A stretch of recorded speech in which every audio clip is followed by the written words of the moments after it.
Komið þið sæl. Ég heiti Magnús Sædal Svavarsson og byggingatæknifræðingur að mennt, húsasmíðameistari jafnframt og ég ætla að fjalla hérna byggingarleyfi en það nú það sem að allir keppa að þegar hönnun lýkur að fá sem fyrst útgefið byggingarleyfi. Og byggingarleyfi rætt í lögum mannvirki númer 160 frá 2010 og ennfremur þess rækilega yfirferð í byggingarreglugerðinni og það þar sem að ég tek mitt efni. Það má eiginlega segja það að til þess að fá byggingarleyfi þetta sé eiginlega 3 þrepa aðgerð. Fyrst eru samþykkt svokölluð byggingaráform sem felst í því að viðkomandi umsækjandi hann fær samþykkta aðaluppdrætti að fyrirhugaðri byggingu og eftir að þau hafa verið samþykkt þá þarf að uppfylla hvers konar skilyrði og síðan þá 3. þrepið það að gefa leyfið út. Og ef við förum í gegnum þennan feril eins og hann að þá það þannig að umsókn hún á að vera skrifleg og henni fylgja aðaluppdrættir af viðkomandi mannvirki ásamt byggingarlýsing á pappír eða þá í rafrænu formi sem að leyfisveitandinn eða byggingafulltrúinn ákveður að hvert sé. Sé bygginga eða starfsemi sérstaks eðlis getur leyfisveitandi krafist þess að greinargerð fylgju með umsókninni, ennfremur skal fylgja mæli og hæðarblað sem sýnir götunúmer og alla þá hluti, afstöðu hús og lóðar, hæðarlegu miðað við götu eftir því sem við á hnita, skrá og landnúmer.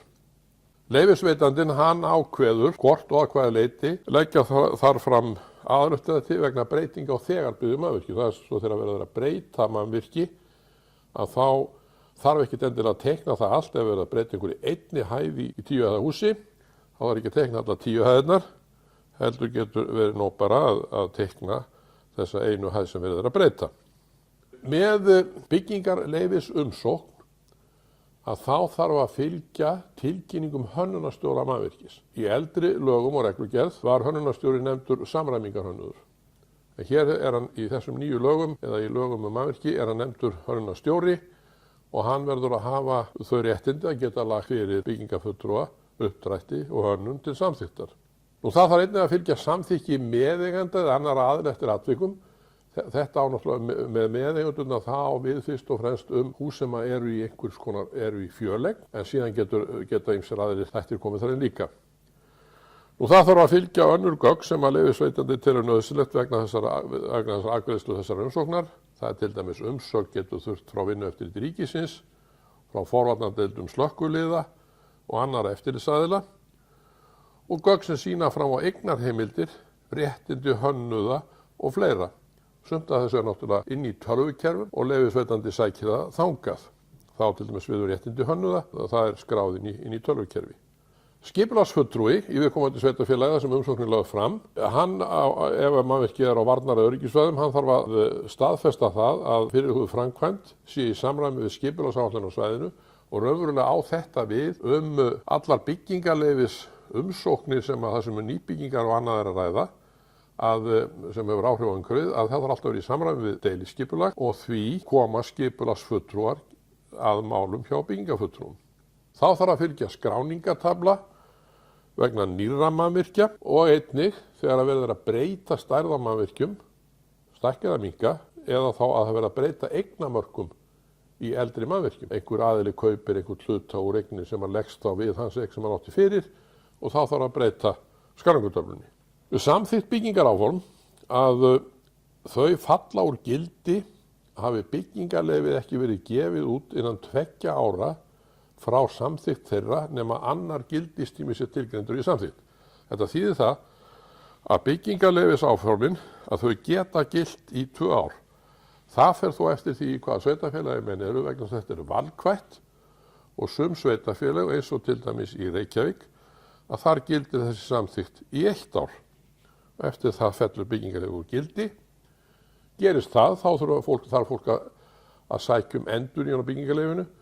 Þá greiða menn nú einungis lágmarksgjald við þá endurnýjun en ekki byggingarleyfisgjaldið allt. Til þess að unnt sé að gefa út byggingarleyfið, þá þarf að leggja fram og fá samþykkt fjölda gagna. Þar er að ræða séruppdrætti og deiluuppdrætti ásamt nauðsynlegum fylgiskjölum. undirritaða yfirlýsingu byggingarstjóra ábyrgð á viðkomandi framkvæmd, undirritaða ábyrgðaryfirlýsingu iðnmeistara sem ábyrgð ber á einstökum framkvæmdum og yfirlit hönnunarstjóra innra eftirlit við framkvæmd hönnunar.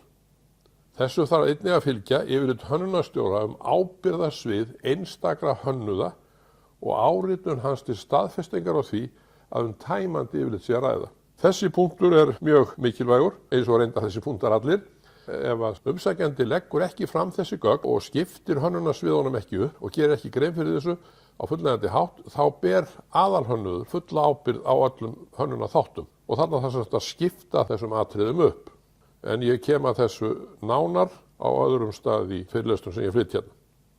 Byggingarleyfi þá að vera skriflegt, auk þeirra skilyrða sem við höfum talið upp hérna áður, að þá þarf að vera búið að greiða öll áfallin gjöld, svo sem byggingarleyfisgjöld, gatnagerðargjald, úttektargjöld og bílastæðargjöld og önnur þau gjöld sem menn hafa verið að finna upp eins og byggingarréttargjald og fleira.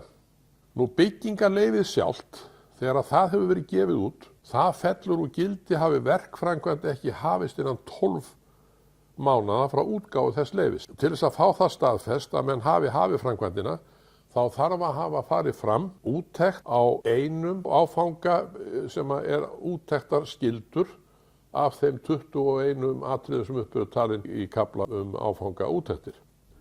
Og þetta þarf að vera gert með sannanlegum hætti og eftir það byggingarleyfið í gildi eftir að slík úttekt hefur farið fram.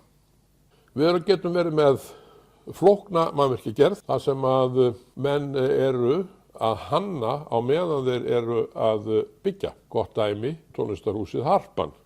Þá verður viðkomandi aðili sem að sækist eftir byggingarleyfi að sýna fram á með rökum að það sé nauðsynlegt að vinna þarna ákveðna þróunarvinnu, samhliða hönnuninni og þá gera menn áætlun skiluppdrátta og byggingarleyfið þá takmarkað við samþykktu hönnunargögn hverju sinni. Þetta getur til dæmis átt við fleiri þætti eins og til dæmis mjög flókna jarðvinnu, þar sem að jarðvinna getur tekið marga mánuði í framkvæmd og þá geta byggingaryfirvöld gefið út takmarka byggingarleyfi til þeirra framkvæmdar að uppfyllum ákveðnum skilyrðum sem að viðkomandi byggingarfulltrúi setur þá. Það gildir aðeins á kostnað byggjanda við samþykkt, það geta líka verið sett í svona tilvikum að það gildir á kostnað byggjanda fari yfir og samþykki sérustrætt og eftirlit með verkframkvæmd í þessum tilvikum sem að flókna mannvirkjagerð að ræða. Einnig getur verið mögulegt að sækja byggingarleyfi fyrir einstökum þáttum mannvirkjagerðar, eins og ég nefndi hérna bara rétt áðan, að þá getur jarðvinna tekið langan tíma og þá hægt að rökstyðja það að veita leyfi, svona að jarðvinna tekur kannski hálft ár og þá meðan hægt að vera að hanna bygginguna. En þá það leyfisveitandinn, byggingarfulltrúinn, sem setur skilyrði vegna útgáfu á slíku leyfi og menn leggja fram hönnunargögn vegna þess áfanga sem maður að sækjast eftir að fá að framkvæma og einnig verða menn að staðfesta ábyrgðir sínar. Á slíkum verkum verður að vera byggingarstjóri og eftir atvikum einhverju iðnmeistarar sem það að ræða. Byggingarframkvæmdir, hraði þeirra, að það ætlast til þess af sveitarfélögum að framkvæmdir séu samfelldar, stöðvist ekki og ef að það stöðvast í 1 ár, þá hægt að fella byggingarleyfi úr gildi. Og ef að framkvæmdir eru stopp í 2 ár, þá hægt að taka þær eignar námi. Sveitarfélög geta sett og setja ákvæði byggingarhraða sem gilda umfram ofangreint. Þeim það sem heimil og það gjarnan gert við sölu eða úthlutunar skilmála á lóðum að settir ákveðnir skilmálar. Bygging skuli vera fokheld til dæmis 2 árum eftir að lóðir byggingar hafi við eitthvað slíkt. Þannig þetta allt í fullu gildi. Leyfisveitandi, það byggingarfulltrúi, getur fellt byggingarleyfi úr gildi, fari eigandi og ábyrgðaraðili ekki að lögum og reglum eða þá að þeir sinni ekki fyrirmælum leyfisveitanda. Þar með þessari yfirferð byggingarleyfi lokið, en við förum svo nánar í feril byggingarleyfis umsóknarinnar í öðrum erindi. Takk.